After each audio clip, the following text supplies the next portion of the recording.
چیف منسٹر سہیل آفریدی چې کله د هغه نه صحابي سوال کوي په اډیاله مخې ته کدا د هغه عمران خان د خور په باره کې چې هغې دا جواب ورکړو چې د امن خبره مه کوه د عمران خان سترګه ضایع کېږي که تا ورته دا خبره کړې ما هېڅ اعتراض نه کوم جناب والا اعتراض نه کوم خو خپل آخ چیخ او فریاد پیش کوم چې ستا لپاره یو نظام دی ستا لپاره یو قانون دی ستا لپاره یوه ډله ده او زما لپاره بله آیا زما اینه ولې ارزانه ده جناب والا د انسان په وجود کې سره وینه ده د پښتون په وجود کې سره وینه ده د انګریز په وجود کې سره وینه ده خو زه نن دا تسلیموم چې په پاکستان او په دنیا کې سپینه وینه چې کومه ده د عالم او د تعریف په وجود کې ده جناب والا زه سی ایم صاحب ته دا وایم چې تا کوم اعتراض وکړ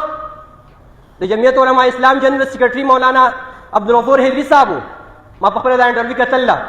خو کوم مې دجال میډیا کوم ته چې تا د جعلي میډیا وویله زه هم د جعلي میډیا ووایم دغه میډیا د قائدي جمعیت حضرت مولانا فضل الرحمان صاحب 45 منټ بیان په دغه موضوع باندې په امان باندې ولې نه شیر کړی چې دغه یوه جمله زما د جنرل سیکرټري هغه پیش کوي چې دلته مخالفت جناب والا بله خبره ده چې عالم د امن خبره نه کوي زه تا ته په زرګاو نه په لکاو باندې پاکستان چې ساز شوی دی دا غونډ کردار چې کوم دی 73 آئین زما کابر مفکر اسلام مفتی محمود رحیم الله ورکړی دی جناب والا حسن جان صاحب د امن خبره وکړه کوم ځای کې دی سمیع الحق صاحب د امن خبره وکړه په کوم ځای کې دی حمید الحق صاحب د حق خبره وکړه د امن خبره وکړه سردار علي حقاني د امن خبره وکړه او ستا چې کوم وفاقي وزیر مذهبي امور موجوده وخت کې باندې کوم په هغه وخت کې چې شهید کېده و مفتی عبدالشکور صاحب په کومه بېدردۍ سره هغه شهید شو ستا آی جي ته پته نشته په پېښور کې چې دا زما وفاقي وزیر دی او که څوک دی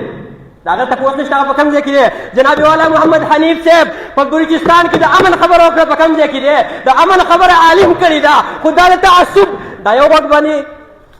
د امن خبره د سیکولرو خلکو اورېدو او په بل باندې د علماو که واورې زه به یم په دماغو کې به سی ایم صاحب دواړه یو ځای شي بیا کمپرومایز او د هغې نتیجه رزلټ دا ستا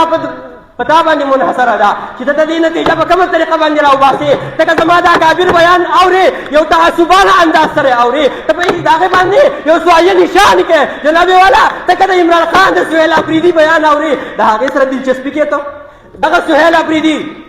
د دغه چې د امن په باره کې تپوس کوي د کرپشن په باره کې تپوس کوي ما ته وایي ته ماله ثبوت راوړه جناب والا 30 ایجنسیانې دا په پاکستان کې کار کوي د دې نه علاوه چیف اف آرمی سټاف د فوج سربراہ د آی ایس آی سربراہ چیف جسټس د پاکستان دا ټولې ادارې دي ثبوت به زه راوړم طالبه جناب سپیکر یو خبره کوم که اعتراض یې ګڼې او که مخالفت یې ګڼې او که هر قسم نوم ونه ورکې تاسو بار بار وایي دا کم چې ناست دي په اسمبلو کې الیکټډ دي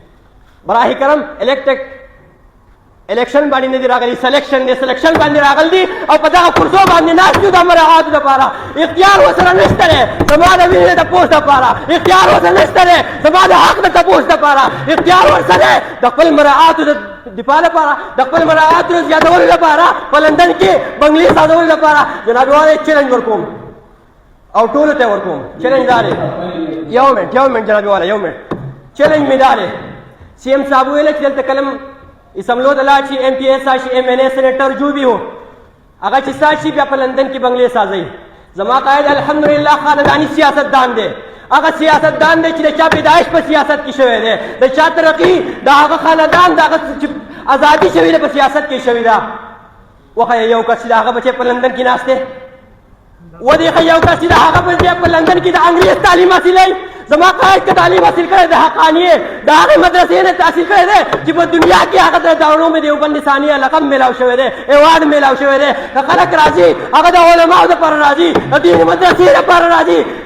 پاکستان ته چې څوک هم راغلی دی که نه د ترقۍ دپاره نه دی راغلی د تعلیم دپاره نه دی راغلی د ډګرۍ دپاره نه دی راغلی که راغلی دی د قال الله قال رسول دپاره راغلی دی که راغلی دی د الفبا د باتاسا دپاره راغلی دی جناب والا خبره اوږدول نه غواړم دا یو شعر وایم یہ بازی حق کی بازی ہے